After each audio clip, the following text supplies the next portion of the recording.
For much of the offseason, many Lions fans have waited with anticipation for news and word about Jared Goff's contract. But for those that are his doubters and what will be called haters, this news is going to absolutely make them cry. Stay tuned, everybody. It's about to get interesting. What are we? What makes us what we are and what we're going to be? It's grit. It's what we started with last year, guys. Doesn't matter if you have one ass cheek and three toes. I will beat your ass. Can definitely compete with the big dogs. 10-5 end zone touchdown Detroit Lions. You guys are unbelievable, man. I'm telling you. We are driven by Detroit. Hello, Lions fans, and I just want to say to everybody, welcome on back to yet another episode of MCM Motor City Mania. I'm your host, David T. Pike, and as always, we're diving on in. Here's the thing, folks. For this episode today, I'm just going to give this little intro here before we kind of get in.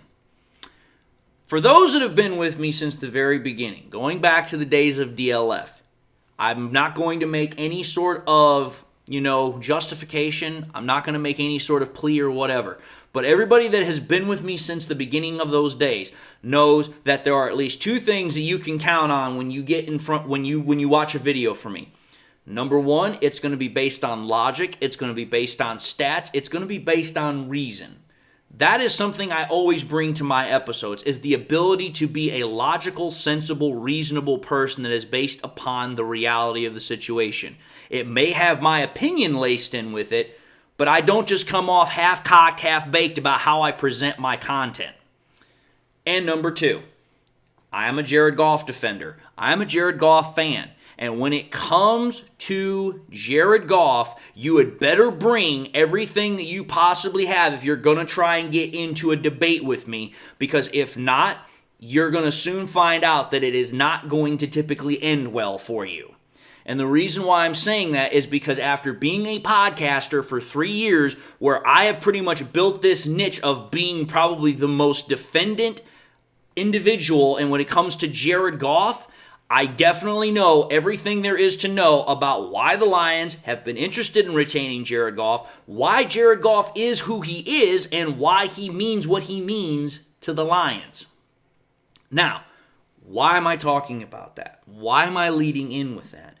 The reason why is because to a recent report that just came out yesterday from ESPN that has ties to Jeremy Fowler, because that's where the report is coming from, the Lions are getting closer and closer to locking down Jared Goff as the long-term franchise quarterback that I have been talking about for the last 2 to 3 years. And the report I'm referring to from Jeremy Fowler is that he is stated that the Lions are expected to sign Jared Goff to a $45 to $50 million on average a year deal.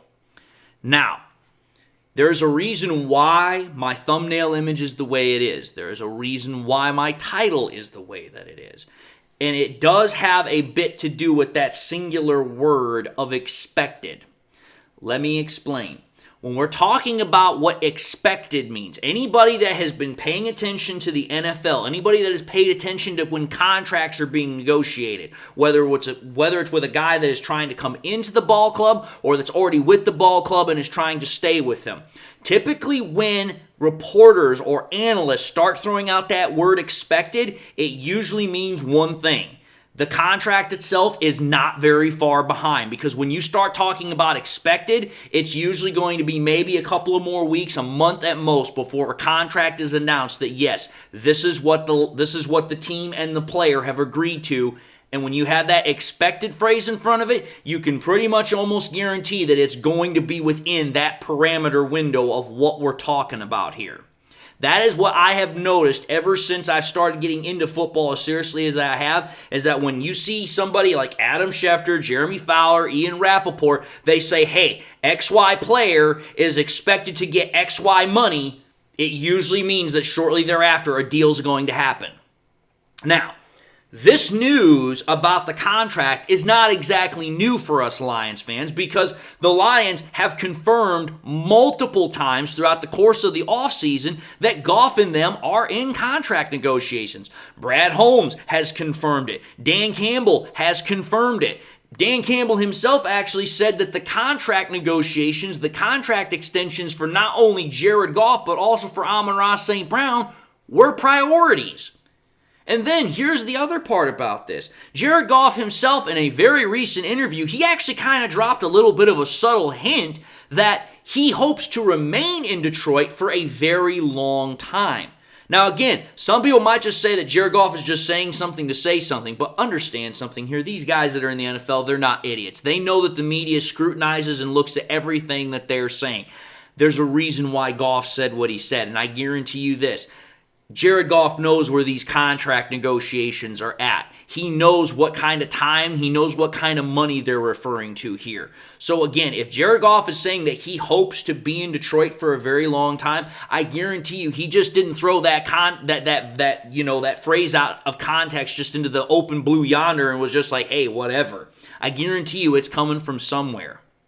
And then again, you have to think about this. Jared Goff himself said that being traded to Detroit was the greatest thing that ever happened to him. So, okay, Jared Goff is saying all of these things about his time in Detroit, about wanting to stay in Detroit, blah, blah, blah, blah, blah, okay?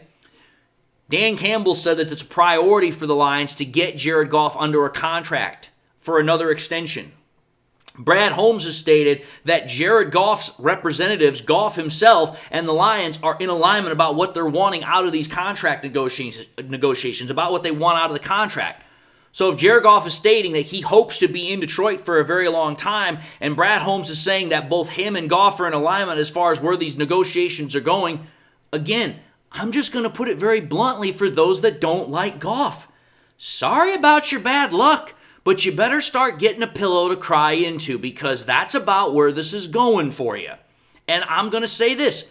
Sorry, not sorry. I've been telling y'all for years it was going to happen. And for those that tried to keep arguing with me, the time is almost here. It is almost at hand. We're just now simply waiting for the official announcement that, Jared Goff and Detroit Lions have signed XY contract for XY amount. That's all we're waiting on here. But again, I know that's not enough for some Lions fans. They're going to, especially the ones that don't like Goff, especially those that want to come up with any gosh dang excuse you can think of as to why, whatever, they're going to continue to just dog Jared Goff because for them, Goff is not good enough. Well, you know what? Again, if there's one thing you ought to know about me, is that if you're going to come and argue, you're going to come and debate with me about Goff, you had better do your research. Otherwise, like I said, it's not going to go well for you. Because here's the reason why I say that. In my title, I made a very specific phrase of saying that it's an insane deal to get Jared Goff for $45 to $50 million. Here's the reason why it's insane. We have to consider two key factors when we're having this conversation. The first factor we're going to talk about here is time and overall money that Jared Goff is most likely going to get in comparison to other quarterbacks over, I would say, the last 3 years that have gotten contracts. Think about that. Since 2022, because I consider the full year of 2022, I consider the full year of 2023, and now that we're into the 2024 offseason, that's now year 3, because usually you start getting new contracts that are negotiated in the offseason. Most people don't hand out new contracts in the regular season. That's not the time for that usually. So, okay, who are the quarterbacks over that period of time that have gotten new contracts? There are 7. Joe Burrow, Justin Herbert, Lamar Jackson, Jalen Hurts, Kirk Cousins, Baker Mayfield, Geno Smith. Those are the 7 guys. I'm going to put this up on here. It's a list. It's kind of like a flow chart to show you what each quarterback got in terms of years, what each quarterback got in terms of total overall money on the deal, and what each quarterback is getting paid on average per year. I'm going to put it up there for about 5, 10, maybe 15 seconds so that way you guys can see the full table. What you're going to notice when you pay attention very closely to that table is that every major quarterback contract, and I'm going to say the major quarterback contracts is Kirk Cousins' contract on up on that table. There is an irrefutable pattern to pay attention to. The pattern is this. The more money that you put on the contract, whether it's in terms of total overall money or the average amount of money, because typically when you put more total money, it means the average is going to go up. Whenever that happens, there's more years that are put onto the deal. Now, wait a minute here. Let's back up for half a second. Let's just think about this. The report from ESPN, from Jeremy Fowler, is that it is expected that the Lions are going to sign Goff to a contract that averages $45 to $50 million a year, right? Well, go back to that flow chart that I just stated. If you think about it, Kirk Cousins, his contract for the average per year over that 4-year, $180 million contract is $45 million on average a year. $45 million for Kirk Cousins. That's a 4-year deal. The next highest contract on top of that is Jalen Hurts' 5-year, $255 million contract, which is for $51 on average. So what am I saying here? I am saying that for Jared Goff to get an expected $45 to $50 million on average a year, Jared Goff is going to get a 4 to 5 year contract. That's the way it's going to work. I'm sorry to put it that way. That's the way it's going to work. Because how quarterbacks get new deals is based upon what other quarterbacks in the market that are similar to them are getting. That's the name of the game. That's the business. Which I talked about this in an episode probably about a month and a half ago, maybe 2 months ago. I'll put the link back up at the top. But what I specifically stated, and I just threw this out as a hunch, kind of like an educated guess kind of a contract. I said that expect something like Jared Goff getting a 5-year, $229 million a year, $229 million total contract. Why did I throw those numbers out? Because, one, it fulfills the time amount because you're talking about a long-term extension. Why? Because if there's one thing I know about players, especially quarterbacks, they want that long-term job security, which means time on contract, it means total money, it means guaranteed money. That's what you're going to get with a 5-year contract that is over $200 million. You're going to get time security, you're going to get total money security, and you're going to get guaranteed money security. But then when you do the average of that, it comes out to $45.8 million a year. So not only does it fulfill the time amount that I'm talking about, it fulfills the total amount that I'm talking about, but it also fulfills the average amount that I'm talking about. Now, like I said in that episode, whether or not that's going to be the actual numbers that Jared Goff gets, I don't know. I'm not a savant, I'm not a clairvoyant, I'm not able to see into the future. But what I can say is this. I made that prediction some months ago before we had this report that we have now. And that was based totally off of an educated guess. Just simply saying, there's a reason why I brought it up. This is what I've been doing when it comes to golf for the last 2 to 3 years. And I'm not trying to say I told you so or whatever else, but it's like the whole point I'm trying to get at here is that I don't just make crap up out of the thin air. I truly think about what I put into my content because if I don't, I'm not only doing a discredit to myself, I'm doing a discredit to you, the viewers. I want you guys to have the best possible information that I can provide. Otherwise, there's no incentive for you to watch my content. At that point, I'm just some idiot that's speaking into a camera. That's why I put that there. But let's think about this because again, there are people that are going to continue to argue this point. Let's put Jared Goff in consideration with the other quarterbacks I just mentioned, those other 7, with the achievements that Jared Goff has had versus what they have had. And what am I specifically referring to? Again, I'm going to put another flow chart up on screen for about 15-20 seconds here. This is what it's going to comprise of. It's going to comprise of all 8 names. But then it's going to comprise of a row that's for Super Bowl wins, Super Bowl appearances, playoff record, and primetime record. Here's what you're going to see. Not a single one of those quarterbacks, including Goff, has a Super Bowl win. But only 3 of those quarterbacks have a Super Bowl appearance. When you take a look at the playoff record, you're going to notice something very, very quickly right away. Most of the quarterbacks that are on that list do not have winning records in the playoff. In fact, only 3 of them have winning records, which a winning record is considered 500 or better. When you take a look at the primetime record, again, it's a little bit better, but again, you're still only noticing that, hey, you've got 2 guys that are at the top that have a 500 win record in primetime games. The only guys that truly have above 500 win record in primetime games are Lamar, Hurts, and Goff. So here's what I'm trying to get at with that whole chart I just showed and explained really quickly. Out of all those quarterbacks, Goff is literally the best in all of those categories combined. What do I mean by that? First and foremost, let's think about this. Joe Burrow might have the better playoff record and might have the best playoff record out of all of them. He's 5-2.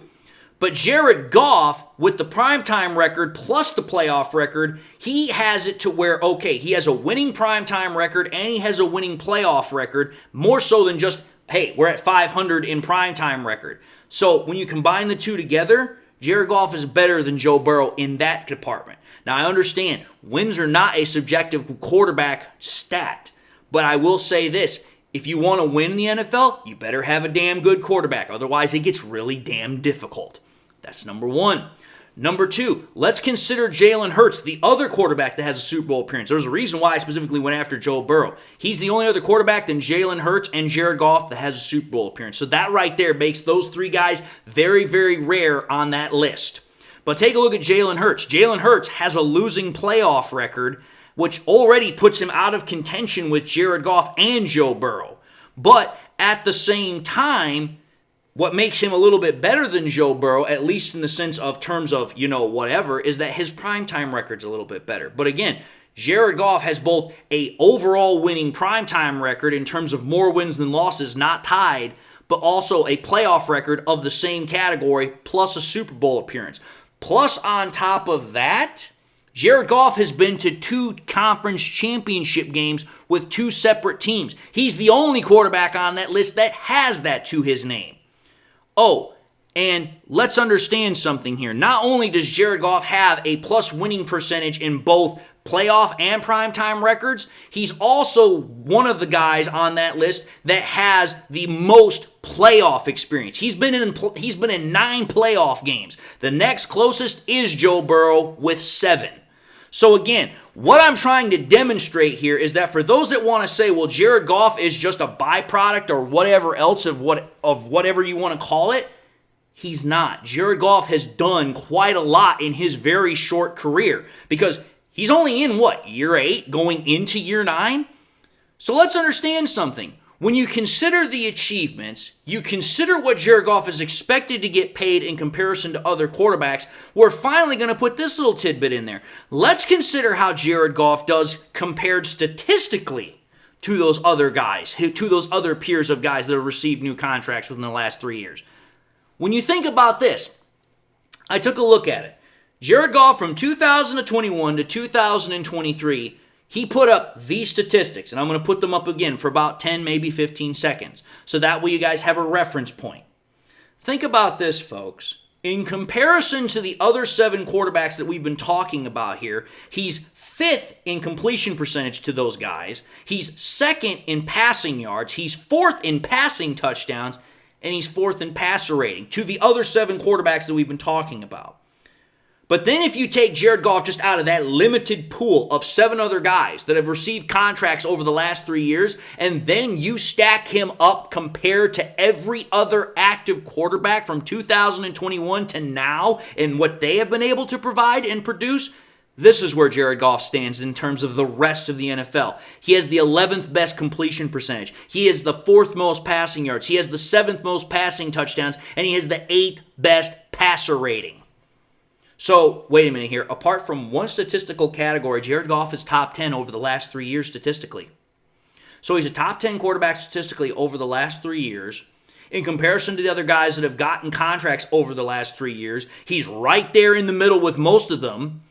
So, again, my point of the matter is this. If Jared Goff is expected to get a $45 to $50 million contract, and it's not even superseding Joe Burrow, who has a Super Bowl appearance just like Jared Goff, please tell me then how in the hell that's not an insane deal. Because Jared Goff at that point could say, hey, I've got the same stuff that what Joe Burrow has. I've actually done a little bit more. I could actually demand for a little bit more. Am I right or wrong? At least in that logic. And then here's point number 2.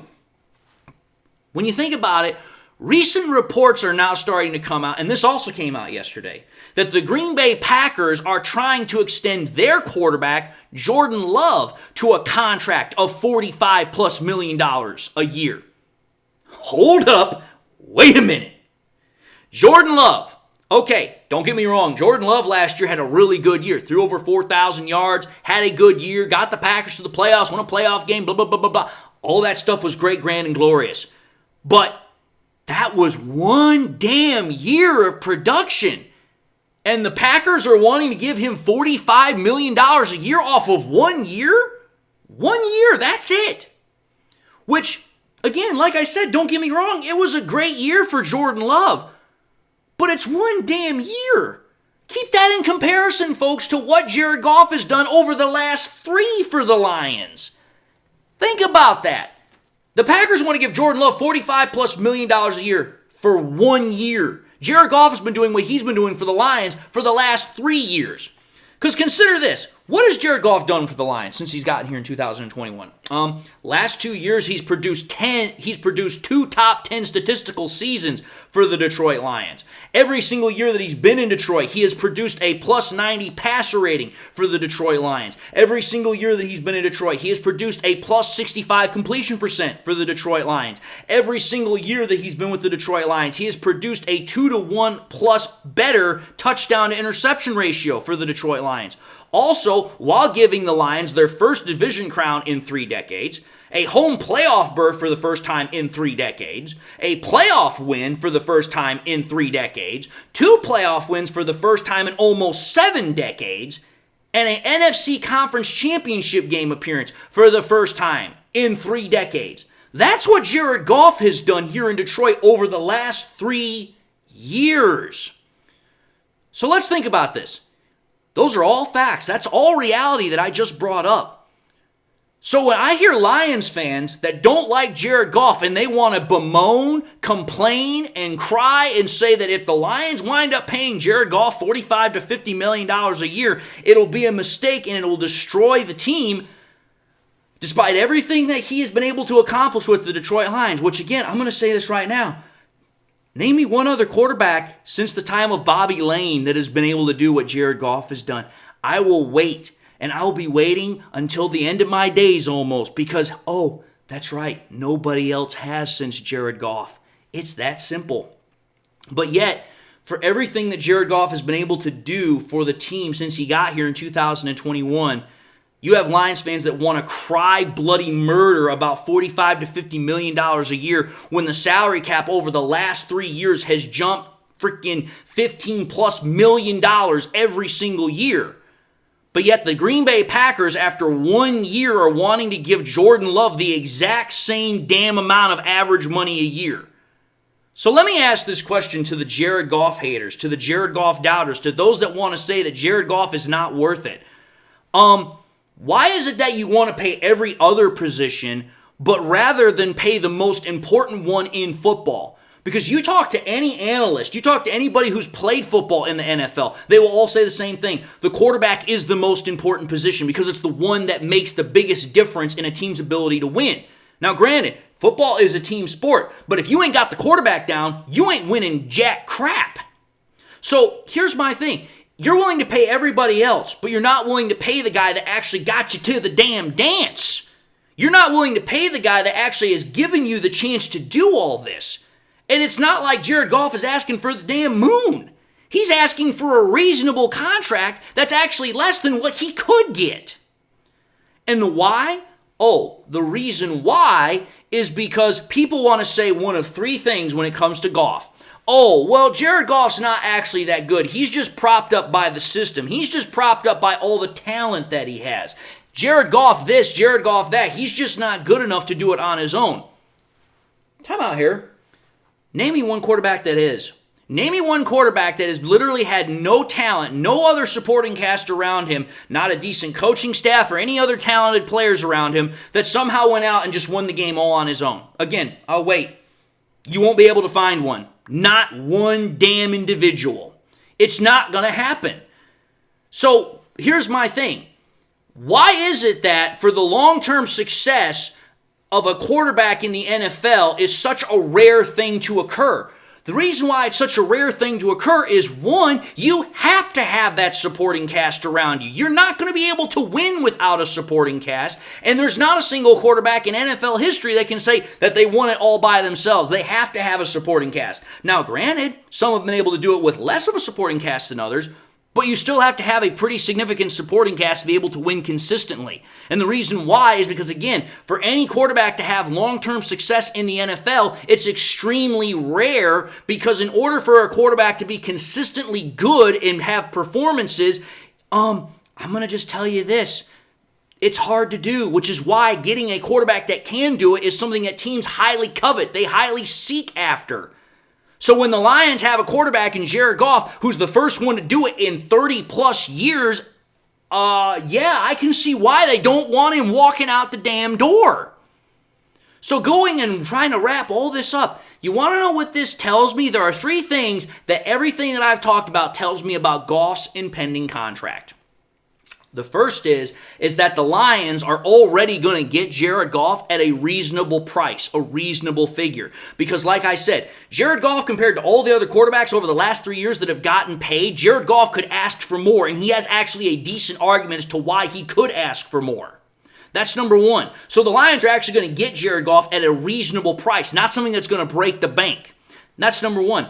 Number two, like I said, Jared Goff is worth more based upon what he's done in comparison to the other guys that are in that area that I've talked about, not only in terms of statistical production, but also in terms of what he's been able to provide to the ball club that he's been with.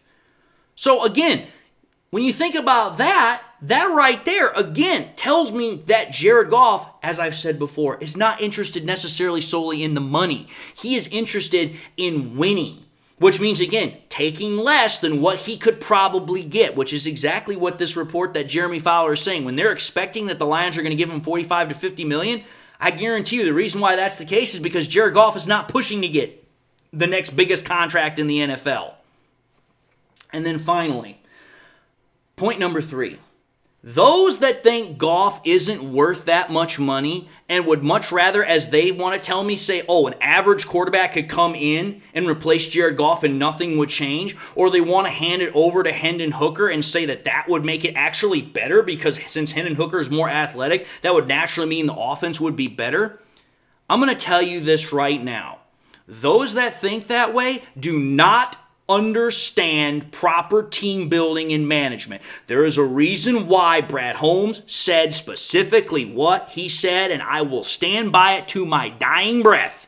It is a lot easier to get worse at quarterback than it is to get better. What that tells me is this: because of what Jared Goff has already given the Detroit Lions and how well he has performed and played, the Lions are not going to just move off him because, we think that this guy could do this, or we think we could just easily replace Jared Goff with another cog and it will just continue to work the same as it always has. No. You've got to stop thinking that way. There's a reason why the Lions have stated what they've stated. They've done what they've done, and they've continued to stay on point with this whole point of Jared Goff being their guy. He is their guy. End of story. It's that simple. Everything I've stated is factual. Is it my opinion? Yes, it is. But name one thing that I've stated that's not factual. Name one thing that I've stated has been a fabrication of the truth. You're not going to find something in this entire episode or anything else I've stated about this topic, because that is what I do. I stay committed to the truth. And I'm sorry about that. But anyway, I'm going to end this episode really quickly here before I get more animated. So I just want to say to everybody, thank you all for watching yet another episode of MCM Motor City Mania. If you like what you saw, by all means, I highly encourage y'all to watch the next episode. Also encourage y'all to do one of these three things: like, comment, and subscribe to the channel. If by chance you subscribed in the past, you forgot to do so at the time, or you just subscribed and you not had a chance to do so, again, highly encourage y'all to do so. But I also want to make sure you guys turn on that bell notification icon at the bottom of the page, so that way you guys never miss any more content that I push out. Also encourage y'all to share this content with your Lions friends and family members. Share here on YouTube, share it on Twitter, share it on Facebook, share it anywhere and everywhere you can with everybody and anybody that you can. And with that, folks, again, I just want to say thank you all for watching the content. I hope y'all are having a great day. Hope y'all got something that makes you happy, makes you smile, and I hope y'all enjoyed it. With that being said, until the next time we meet, I just want to say God bless, and I'll see you all in the next episode.